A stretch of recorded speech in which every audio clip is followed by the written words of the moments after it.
ini masyarakat Pulau Rempang menolak keras relokasi 16. Sebelum terjadi penolakan warga Rempang, Provinsi Kepri terhadap investasi Sinyi Glass Holding Company, penolakan serupa terjadi di Kanada, tepatnya di kota Stratford, Provinsi Ontario. Perundingan dengan Pemda Stratford dimulai pada 2018 dan menurut aktivis dilakukan secara rahasia. Almost 2.5 years, the public knew nothing about this. In November of 2020, when we found out, a bunch of us looked at it and said, well, this is not good.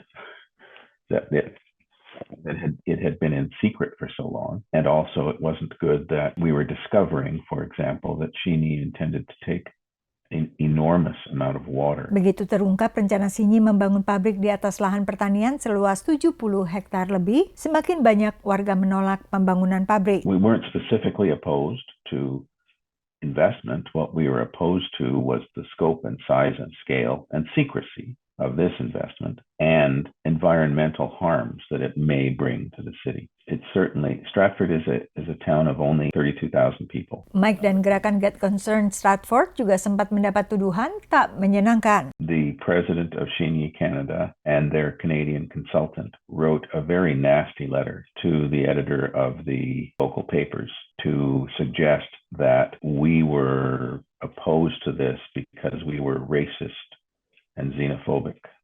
And that's not the truth. That is not, we don't care where this factory comes from. Pada 2021, Sinyi akhirnya membatalkan rencana pembangunan pabrik karena kesepakatan pembagian tanggung jawab biaya dengan Pemda setempat tidak tercapai. Pihak Sinyi yang telah beberapa kali dimintai tanggapan oleh VOA hingga pertengahan November belum memberikan jawaban. Gerakan warga Stratford, Kanada yang menolak pembangunan pabrik Sinyi Glass Company menyatakan alasan penolakan mereka adalah kekhawatiran soal pencemaran perairan setempat, tidak jelasnya perencanaan, lalu juga kurangnya transparansi pemerintah kota. Hal yang terakhir ini menurut analis juga menjadi salah satu alasan di balik gejolak di Rempang. Minimnya sosialisasi dan kurangnya transparansi di Rempang menjadi sorotan analis dan aktivis. Kalau ada masyarakat yang khawatir itu wajar, karena tiba-tiba ada aparat keamanan datang ke wilayah mereka, kemudian membuat patok-patok, membuat batas-batas untuk proyek tanpa dijelaskan ini maksudnya buat apa, kemudian apakah mereka dapat kompensasi atau tidak.